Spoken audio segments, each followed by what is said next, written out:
The tune that we played at the opening was called Subsequently, and I thought I'd talk a little bit about the tune and why I chose it for a first tune. First of all, it's a kind of a humorous and an affectionate dedication to my first band leader, Chico Hamilton, and it's based on a rhythm that Chico used to play in his solos a lot on drums, which was this rhythm.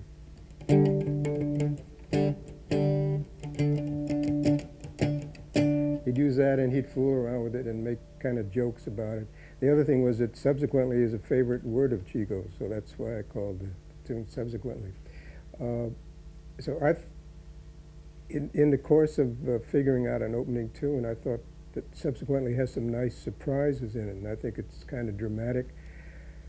And it's the same thought process that I give to putting together a set of music, where often I'll choose the opening tune of the set first, either a set or a concert, and then maybe the last tune I'll choose second, and then I'll fill in the other maybe 3 or 4 tunes to provide some contrast. So Subsequently opened, as you noticed, with Bill Stewart playing just a drum solo, which was that rhythm that and then Steve Laspina joined with a bass, kind of a drone pattern, which is.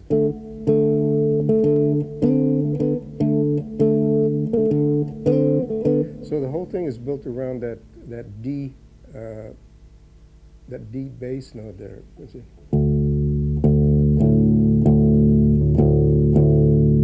So the first phrase is right on D. It's kind of a common sounding phrase. Then get an imitation. And then the third phrase moves up a step into E. So it starts off in E, and then it does kind of a little Ornette Coleman technique there, where it goes from E to F sharp. Now you're on F sharp, with the bass still playing the D.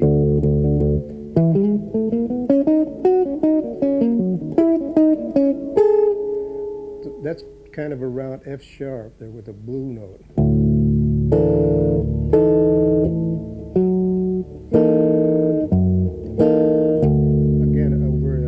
It starts off in D. It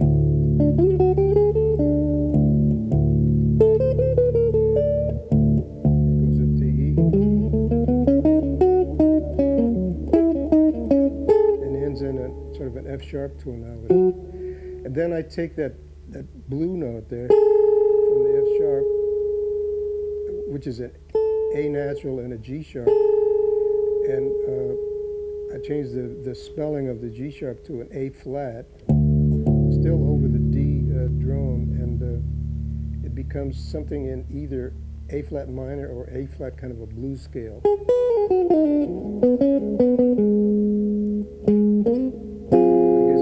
guess it's just a blues scale. And that's still over D. Then it goes into E flat. And then again, that technique of taking one of the scale tones, the G natural, and moving it up a half step to E. So we started in D, it went through it went through E major and F sharp, A flat, and ended up in E again. And then for the second little phrase, I stayed on that E tonality, again over the D drone. Again, just a really common blues phrase, and then I answered that in C. Over the D all the time. And then I played around with this D blues, the C blues scale. Now I wanted to get back to D for the end of the tune, or the end of that phrase, so I went. I took that A as the.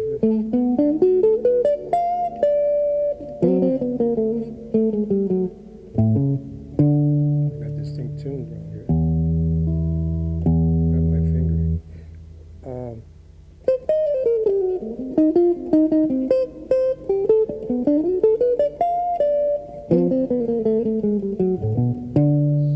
started in D and ended safely in D is the whole point. So it starts with that D drone. I'll keep the guitar tuned right this time.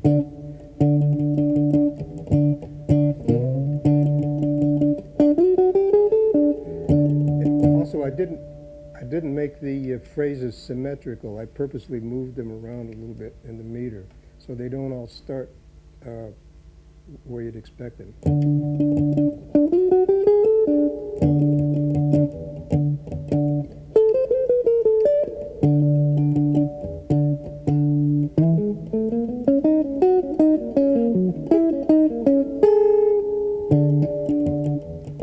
And then this in A flat.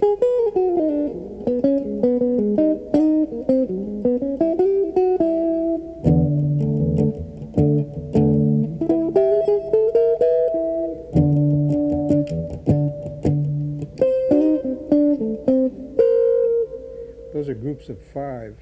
1, 2, 3, 4, 5.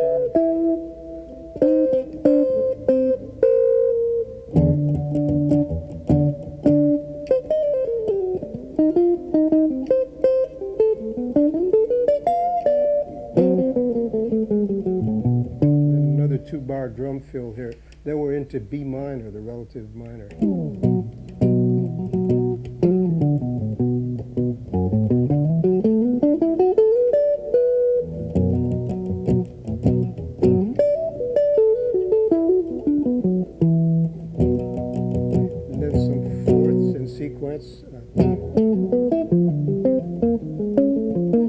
That's kind of an interesting phrase, I think. I wanted to sound a little bit more adventuresome, to get away from the blues feeling, from this feeling. So I have this.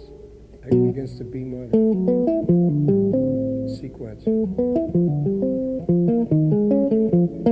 a B flat tonality. Still B flat. Now back to D. Let's see.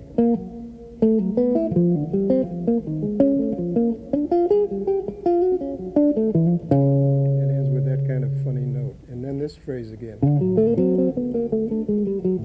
And then you're into the solos.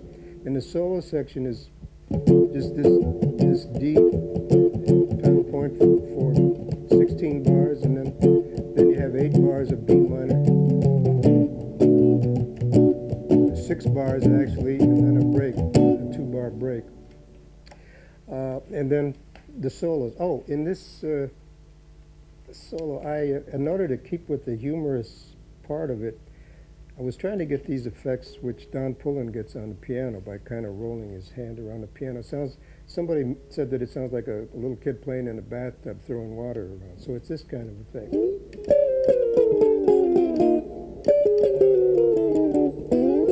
But as I got more and more into that, I was in danger of hurting my fingers. So I got this harmonizer foot pedal, and I just set it for thirds.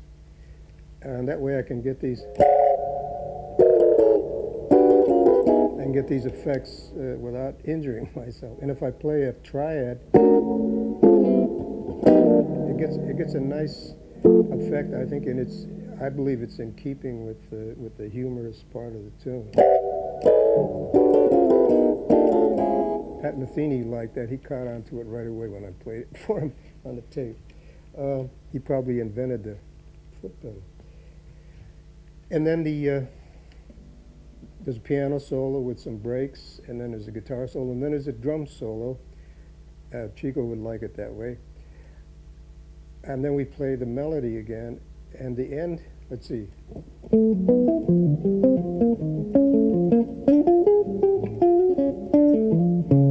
Drum solo, another drum break, and then we play this silly phrase, which is based on a tune, I forget the name of it, but whatever that is, it's based on that.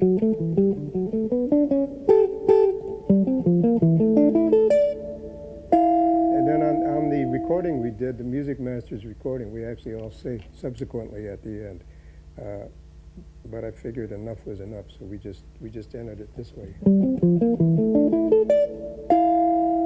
Again, with kind of a funny note, funny dissonance on it. An F natural on top, an E natural on the bottom, and I think Steve is playing the third of the D scale. So it ends on D with this, that kind of dissonance there. So anyway, that's subsequently.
That was Two's Blues, played by the two guys, Steve Laspina and me. I talk about it just a little bit, and about the shape that we tried to put on the performance to keep some interest in it. It actually features Steve generally on the gig, on the concerts, partly because he always plays it better than I do.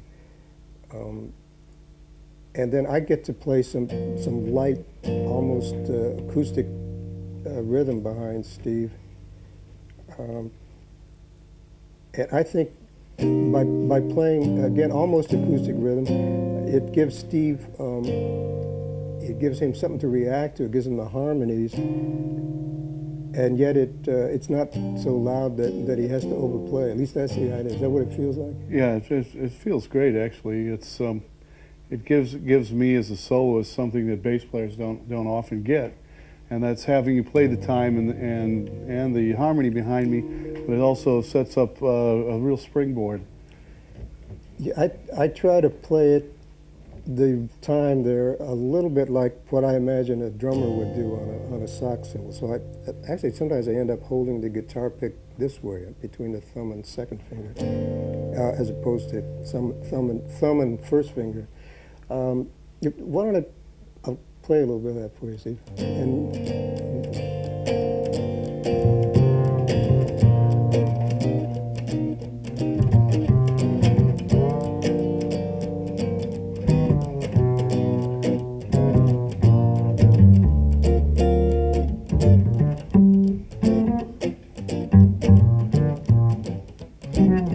I keep the right hand moving, I realize, and I just put accents in where they're needed.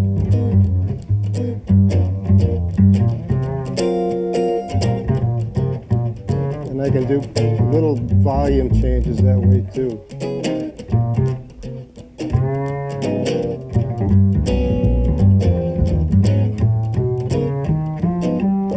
Play some straight time a minute.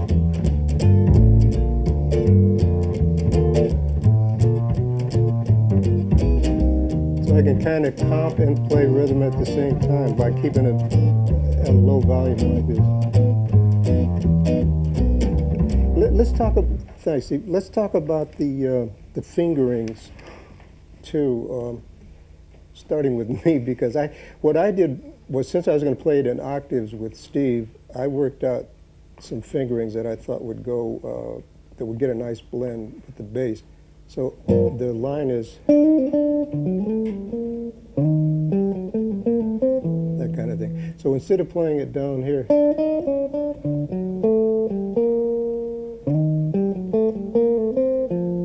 sorry, whatever.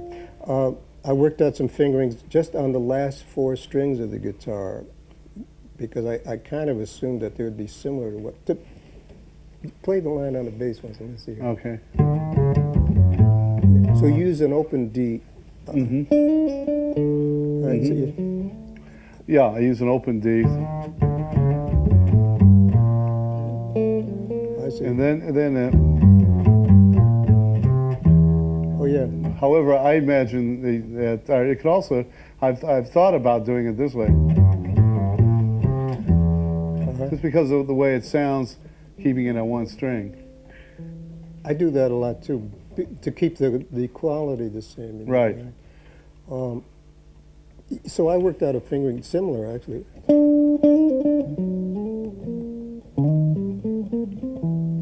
And then do you use a harmonic there? Yeah, I usually. I knew he would. Usually go across strings like, and then. Yeah, that's what I figured it would do. That's fun on the guitar too.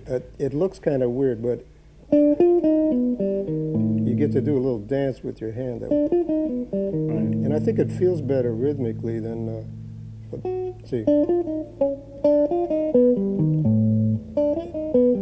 That's too much for me in the same position. I prefer it to, it takes a little time that way. And then what do you do from there? Let's see. With an open string. Yeah, I do it this way. But it's the same. Then what do you do for the last phrase? The last phrase, I go up the D string. Yeah.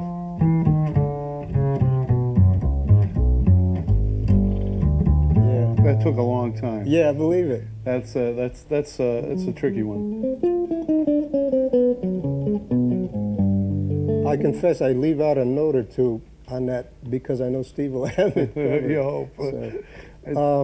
So I play it similarly, I guess. Sorry. Okay. How's it?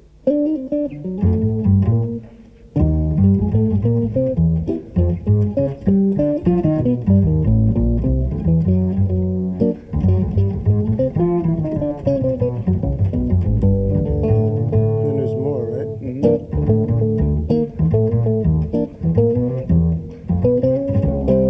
Yeah. So in that passage, I actually mute the strings a little bit, both so they don't ring, and also so that they sound what I imagine is closer to.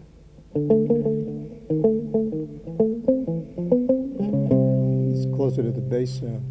So the point of all this is that if I'm going to play something in octaves with Steve, I try to work out some fingerings on the guitar that I imagine a bass would use, because I think it'll get a better blend with bass fiddle, and also it's fun to play it that way. It gets your hand in the action a little bit more. I think actually feel it's a little more musical than playing everything right in position. and oddly enough, I started to write this piece for a record date with Bill Evans, and I didn't get it finished in time. So I finally got it done in time to do a date with Chet Baker and Ron Carter and Steve Gadd. I think it was just a quartet. So we did it that way, and then since then it's been mostly Steve and I played with Mike Moore and Red Mitchell too. And the way we did it this time is that it started out with Steve kind of playing a free-sounding blues, and then I imitated that. I did a chorus of slightly outside-sounding blues, not just right with the chords, and then gradually we hooked in together and played the tune. And then I used this foot pedal.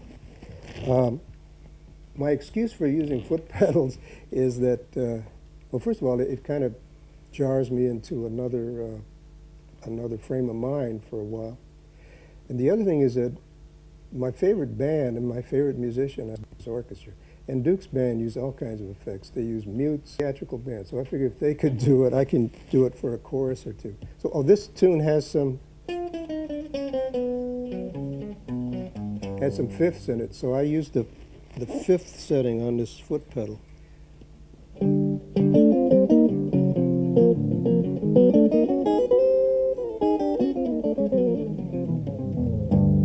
It seemed appropriate somehow. Those are either fifths or fourths, depending where you're counting from. It just seemed to suggest a kind of a far out thing, as opposed to that kind of blues, which is also great. That's the kind of blues I love to hear B.B. King play. Actually, I think that pretty well covers Two's blues for right now.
That tune was called Three, and obviously it's played by three guys, Larry, Curly, and Mo here. And I'd like to talk a little bit about the idea of not having to play, talk about accompanying on the guitar, and the fact that I don't feel like I have to play the full chord all the time, because Steve's playing the root of the chord, so I can just kind of play the insides of the chord, and then Larry plays the melody in octaves, sort of on both sides, maybe both sides of the harmony. Or what were you playing then, Larry? What octave? I was playing it 2 octaves apart. Yeah. Here and here. Okay. But let's just try once through the melody, okay? And starting with Steve and me about. And what Steve's going to play the E flat root, right? And then I'll play sort of the inside of the E flat major 7th chord, and try to stay out of the way of the piano. Here we go. 1, 2, 3.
That's where the each solo starts, on that E major 7th or F flat major 7th chord there. And I was trying to stay out of Steve's register there. I was trying not to play the roots of the chords unless I absolutely had to. Bass players tend to take a dim view of that sometimes, especially if your bass note disagrees with what he's playing. Also, the form of that tune is a little hard to remember, and I keep getting lost in it.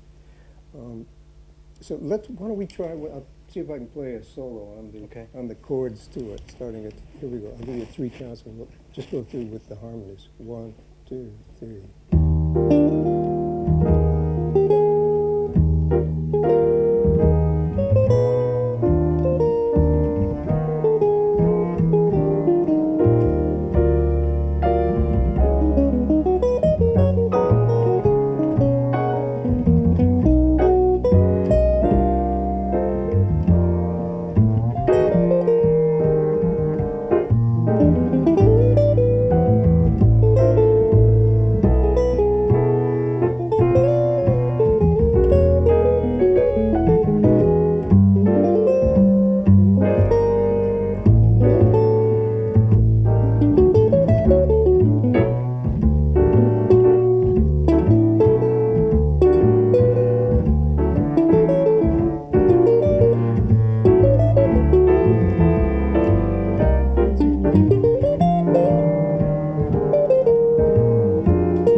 That tune takes some concentration, actually. If we don't play it for a while, I get lost in the form of it. And I thought maybe I'd talk about the structure of the tune just a little bit. It starts with this motive, that motive, and then the second phrase just kind of opens the intervals up a little bit. And then I keep that motive. It goes into C flat. Then the same motive again. So it starts.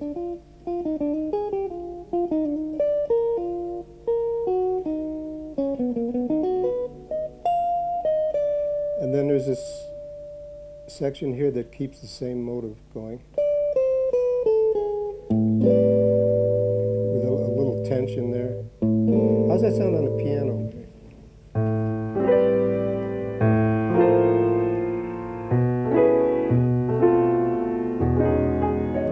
Yeah, it sounds better on the piano. And too good, actually. And then I repeat the same idea, only down a major second with starting G minor.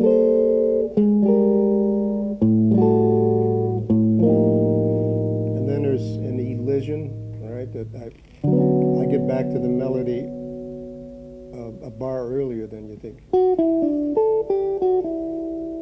In a different key, we're in D now.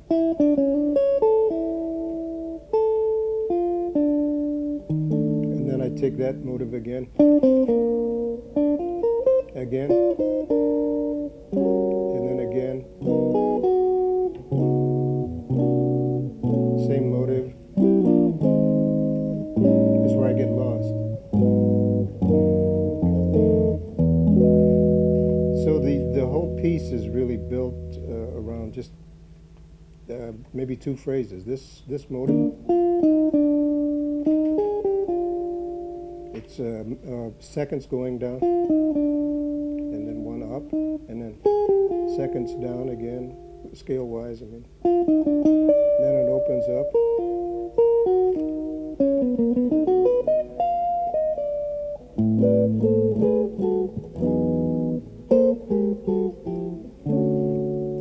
This time, instead of landing on the 2nd of the chord or the 9th, I ended up on on a third, so I just kind of bent the melody a little bit. At first it was this,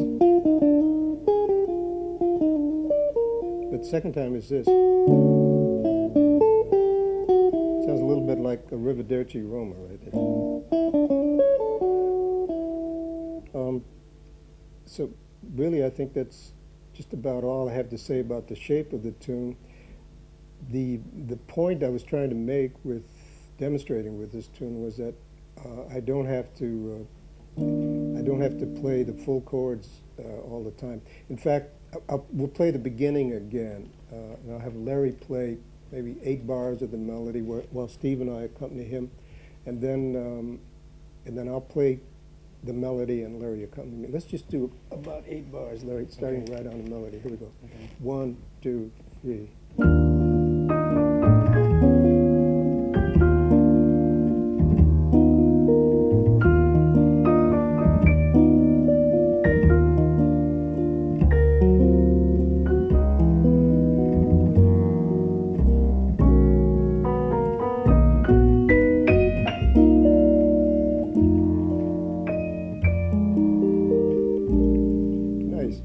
So I'll play the melody and let's see what it sounds like with Larry playing chords. Here we go. 1, 2, 3.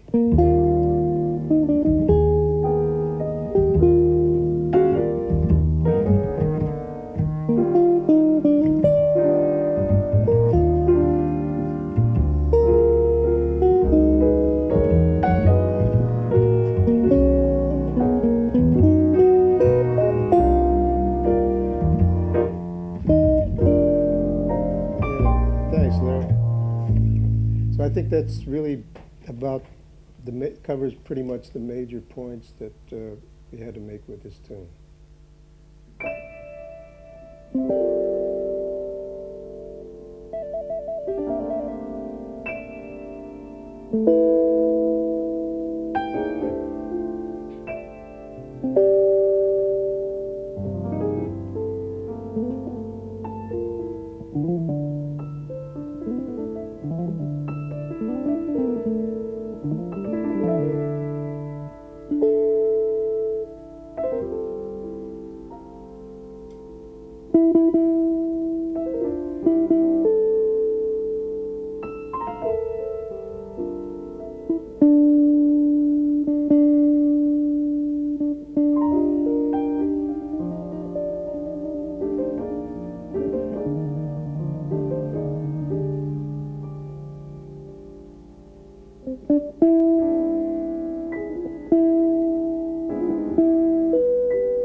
I'd like to talk about the ballad that Larry and I play together, just a duo.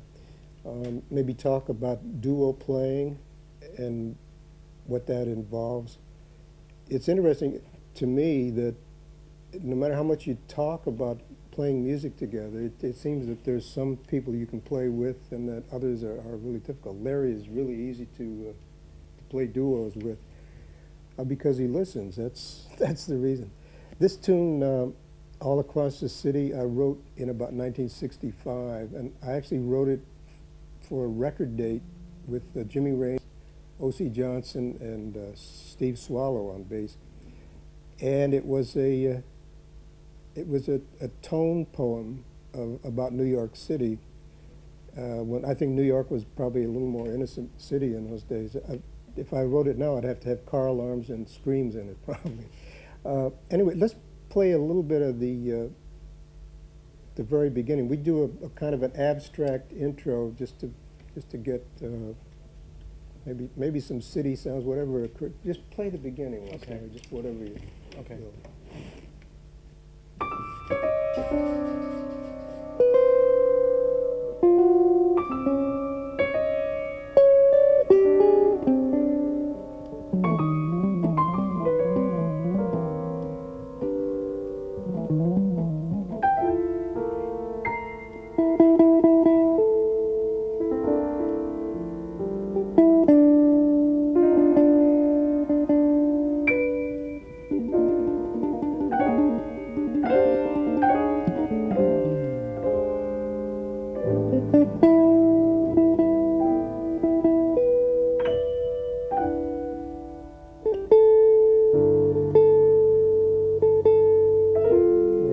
So anyway, that can go almost any direction it wants to. Sometimes if Larry has an extra keyboard, you do some funny settings on that.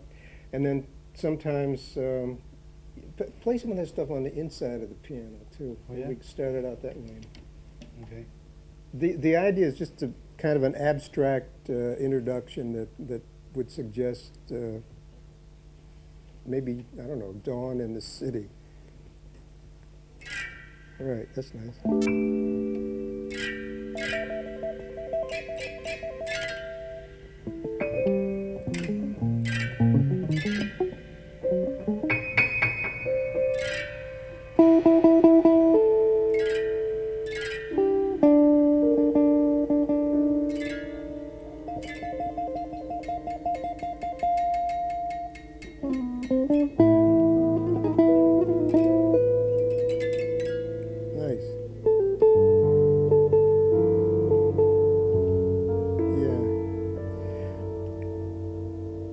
So, right, that's how the Always thing. carry a pick, piano players.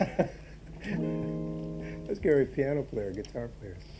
I thought I'd talk about the shape of the tune also. It's actually in C major, finally gets to C, but it starts on D minor with the ninth in the melody. That E, sometimes with a C sharp, a large seventh there, down to a minor seventh, and then down to C minor, F seventh, E seventh, and then the second phrase is basically the same melody, except the setting is at A minor seventh this time. So it starts this way, and the second phrase is just a little higher note there.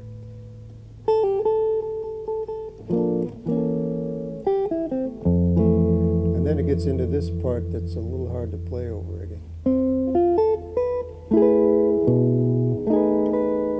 F sharp minor to B seventh, to B flat seventh with a flat nine, to E half diminished seventh, to E minor 11th, to A seventh, to A flat seventh with a flat nine, to D half diminished seventh, then D minor 11th, C sharp half diminished seventh, F sharp seventh to B. So you you started in D minor, now you're in B, so now what are you going to do? And I have to get back to the A7th, so I went from a B major 7th to a B flat 11th chord, and then to an A7th with a flat 5th. And now I'm back ready for the D minor again. C minor, F7th, E7th, and now the melody starts to stretch out a little bit. Goes up to a C.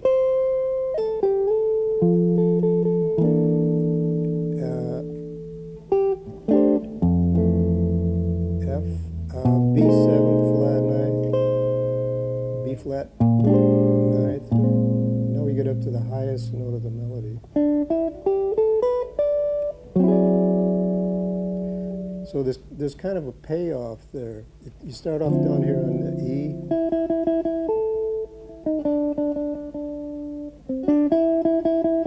A little bit higher up to a B. Up to a B again.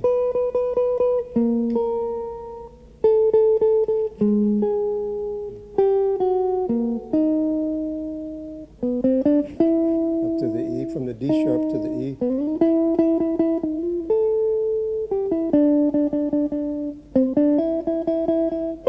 There's a little higher note.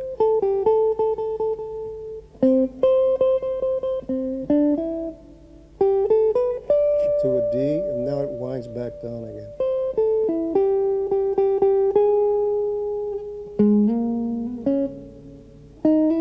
Oh, sorry, I'm ending up in D flat there. Let me try that again. Starting on the F chord.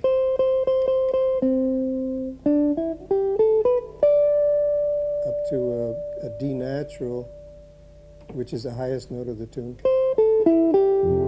Thanks, Larry. Yeah, that's what I needed. Okay, so thanks. Now we've ended in D flat. We have a D flat major 7th. So I put an extension on the tune rather than going directly back to D minor. Let's play from this D flat with the extension, okay? Okay. See? You're right. Yeah. I just felt that it needed an extension there to get back to D minor comfortably. And I'd also like to talk about accompanying the piano on the guitar. So let's start with, you want to play your chorus, Larry, Okay. and I'll play some chords and try to stay out of your way. Okay. 1, 2, 3, 4.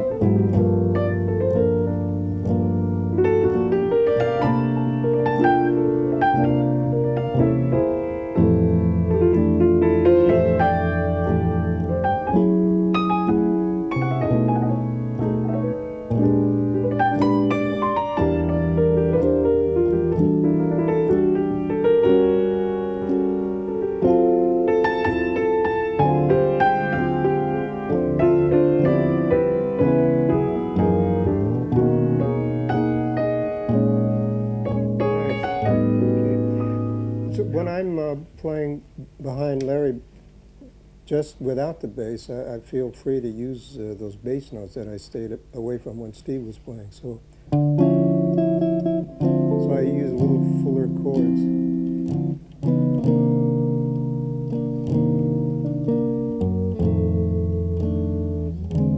So are you aware of the? I'm sure you are. Of what the guitar is doing there. Yeah. I try to stay aware of that, and in the same way you say, trying to stay out of my way, I'm trying to stay out of your way too. What immediately comes to mind are the famous records that you've made with Bill Evans, and if you really listen to that, in fact, in most stereos you can use the balance knob, and you can find that when you isolate Bill Evans when he's soloing. His left hand he's not using his left hand at all. So because Jim can cover all that, the bass and everything. And if you play too much, it's just going to be mud. Yeah. So that's the reason I hired Larry, because he listens. well, I'm like still learning that lesson, but there's large sections, as you pointed out, where on those records with Bill, where he doesn't play any left hand at all Yeah. for quite a while. Like on Yeah. Funny Valentine, I Yeah. think, for the whole first chorus. it took me a long time to realize that. Yeah. Too. His sound is so big anyway. Yeah, But play a little bit. Let me play the melody. I mean the improvising Okay. part from the beginning. Okay. And you accompany me. Okay. 2, 3, 4.